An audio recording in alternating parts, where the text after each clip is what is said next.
it's going to be pretty good for them guys. As long as Cody doesn't go out and start beating the 9, I'm sure they'll I don't think Joey might be upset about that, and that's Joey's, that might put some.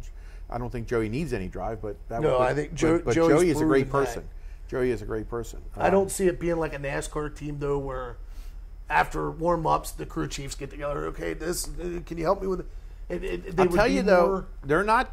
I mean, you hear a lot of that where the 9 car is the top car. But I watched them at Lowe's, and I watched how they interact, and I seen each one of them guys talk to each other and try to learn. But the problem is Joey's driving style is one way and Cody's another way. They just got to come up with how they're going to put each one of them in on the track. Here's what I can give to help you. Now you take this and suit it to what it will work for you. Yep. All right. What do you think his expectations should be?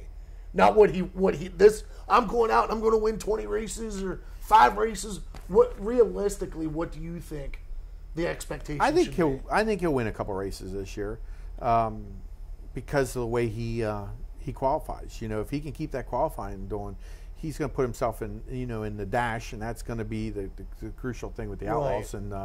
And I think if he can, I don't know, I'd say in the top 6 in points. That'd be an awesome year. I know, looking back, Lucas Wolf went out a few years ago. Lucas was in the same boat. He was good awesome at time trialing, and he's struggled out on the Outlaws.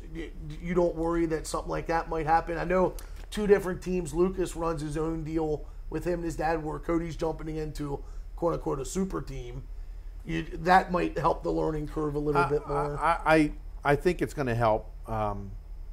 I don't know. I mean, I know Lucas, but I don't know him personally, and I don't know what happened from here to there. If it has something to do with going out, on your own, and you're worrying about paying the bills, and you don't want to destroy equipment because it's coming out of your pocket. Right. That could be in the back of your mind all the time, not to, I mean, I think Cody's going to be respectful to Kasey's stuff, but he's going to still have that drive to want to be able to run that thing hard. I mean, it showed there Friday night at Lowe's. Yeah. Rookie of the year then? I mean, you'll have him. Yes. His teammate will actually be running for Rookie of the Year with him. Yep. So I don't know if they've announced any other teams that are I haven't heard any. Out. Nope, I haven't heard any. So it'll be them 2 teammates battling for Rookie of the Year, Rookie 2 of the young year. kids. Yeah. Yep. Cody will have to step up because Cody's used to the wing cars where Brad's coming from USAC, so he's got that learning curve. But he showed it at Williams Grove, the National Open, and he could get a good handle on it. So and he did at Lowe's too. The first night, Friday night, we ended up crashing out with a great car. That car was an awesome car.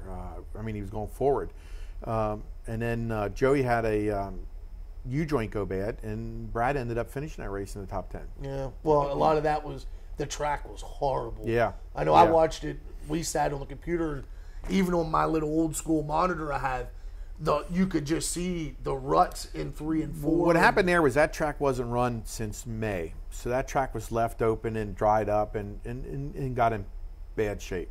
They didn't have enough.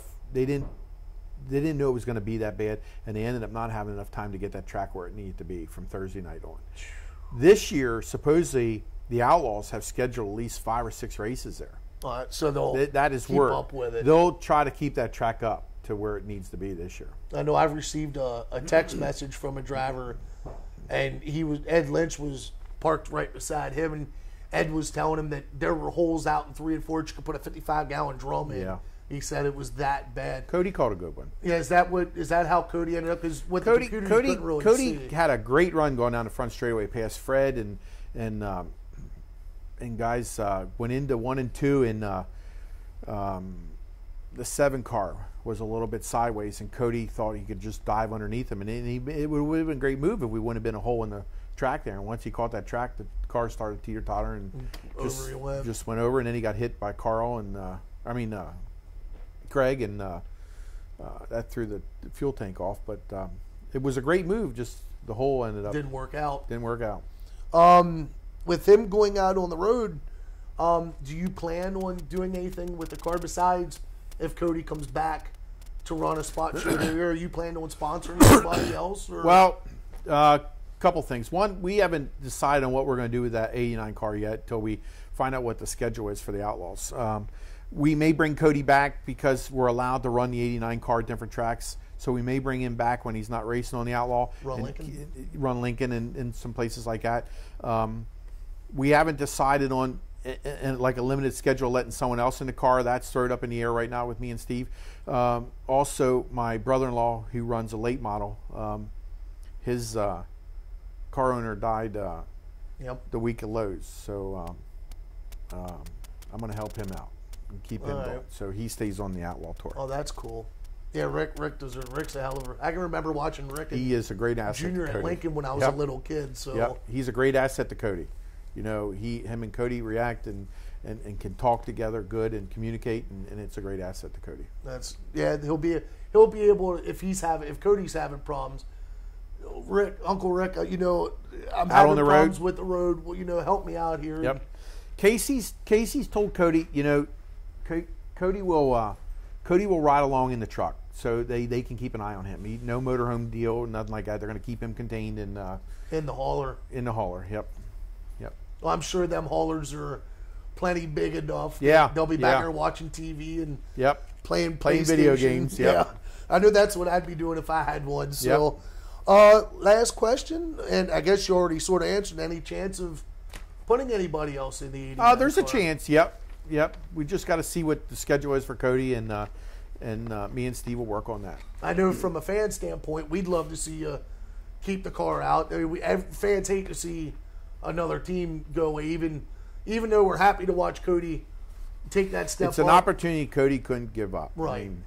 I mean, I personally thought, you know, maybe another year around here he could have, you know, not saying he's not mature, but matured a little bit more and got a little bit more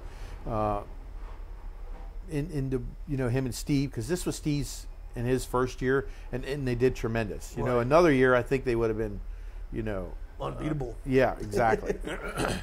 But it's an opportunity Cody can't give up. I mean, he's only a doorway away from anything else in racing that he might be able to do. Yeah, you don't want to, with it being that close, running for Kasey. You never know, trucks.